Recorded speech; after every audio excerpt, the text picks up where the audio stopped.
तो ये जो बिजनेस है, तो बिजनेस जो आपने बताया कि धीरे धीरे स्टेब्लिश्ड होता है एंड एक दिन में कुछ भी नहीं होता है, बट क्या है कि जो लोग स्टार्टिंग कर रहे हैं, स्टार्टिंग का फेज है, बट आपने जैसा कि ये भी बताया कि आप किसी के मालिक नहीं हो, हाँ। या किसी को बताना नहीं है कि आपको कि मैं यहाँ जा रहा हूँ, बट ये हमें सुनने में अच्छा लगता है, मैं किसी का मालिक नहीं हूँ या मुझे किसी को बताने की जरूरत नहीं है, लेकिन जब वो रियल में काम आता है, वो एक रिस्पॉन्सिबिलिटी लेने का एकदम। कि मुझे सैलरी देनी है, अब कोई लीगल बिल पास हो गया, मैंने कोई शॉप ओपन करी है फॉर एग्जांपल, वहाँ का कोई प्रधान है, अब वो मेरे अगेंस्ट हो गया, तो मेरे लिए वो सबसे बड़ा इशू है। तो जो बिजनेस में क्या रहता है कि आपको या तो आप कर ही लोगे या तो एकदम से ऑलमोस्ट सब बंद ही हो जाएगा, तो इसके कारण से भी बहुत सारे लोग क्या है कि बिजनेस नहीं करते हैं। ओके, तो ये जो स्टार्टिंग पॉइंट है, तो स्टार्टिंग पॉइंट में तो सारे जो होते हैं कि एंटर कर लेते हैं, लेकिन जब स्टार्टिंग का जो मिडल है उसमें सर्वाइव ही नहीं होता है। क्यों सर्वाइव हुआ? बिकॉज हमें ये भी हैंडल करना है, ये भी हैंडल करना है, और इस बीच में अब वो लोग आ जाते हैं जिनका बैकग्राउंड है ही नहीं, फंडिंग है ही नहीं, तो वो लोग कैसे कैसे कर सकते हैं इस चीजों को? Okay, so see when you जब उस चीज़ को हम देखते हैं, तो आप रिस्पॉन्सिबिलिटी की अगर जैसे बात करते हो कि इट्स नॉट जस्ट ये है कि हम जॉब करते हैं तो हमें किसी की इंस्ट्रक्शंस फॉलो करने हैं, जॉब नहीं करते हैं, अपना बिजनेस रन करते हैं तो किसी की इंस्ट्रक्शंस फॉलो नहीं करने हैं। उसका मतलब ये नहीं है कि आपको किसी की सुनना नहीं है, राइट? यहाँ पे if you are as a business owner, the customer is also your boss, right? When you are working somewhere, अगर आपका कस्टमर के साथ इंटरेक्शन नहीं होता है, तो आपको पता भी नहीं चलेगा कि कस्टमर के साथ डील करना कितना मुश्किल होता है। But as a business owner you have to face that on a daily basis, because at the end of the day customer नहीं रहेगा तो आपका business भी नहीं चलेगा, right? So basically what I mean, just a little off track from the question that you asked. So in terms of the responsibility for a business or an entrepreneur, business owner or an entrepreneur, it's a much wider kind of responsibility that they have to take, right?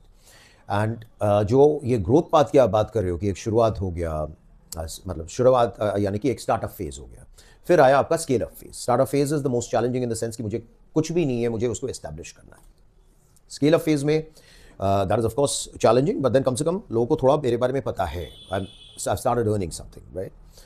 सो उसमें जो sustain करने का जो system है कि see changes can happen at any point of time, right? It's not just about the law, the legal formalities, markets can change, consumer preferences can change. आप जो चीज़ बना रहे थे, जो सर्विस प्रोवाइड कर रहे थे, जैसे कर रहे थे, जैसे जो आपका तरीका था, वो आउटडेटेड हो गया और उसके लिए कोई अभी बायर नहीं है, तो योर बिजनेस विल सफ़र। जो रूल्स एंड रेगुलेशंस, लॉ की बात करें, that's a different game all together, कि वो कुछ चेंजेस आए तो वो आपके बिजनेस को इम्पैक्ट कर सकता है। तो ऐसे बहुत सारी चीज़ें हैं, तो इसीलिए ज़रूरी है कि as an entrepreneur, when you are starting off, you have to be an individual who is very much aware, right?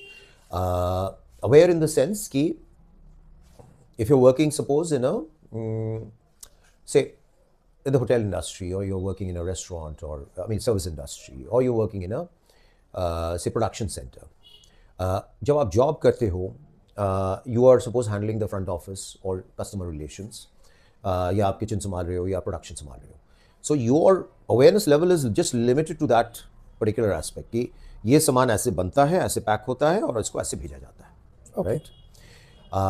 Now when you convert that to जब उस चीज़ को अगर आप वो बिजनेस की नज़रिए से देखोगे, तो वो तो सिर्फ एक छोटा सा हिस्सा हुआ पूरे काम का।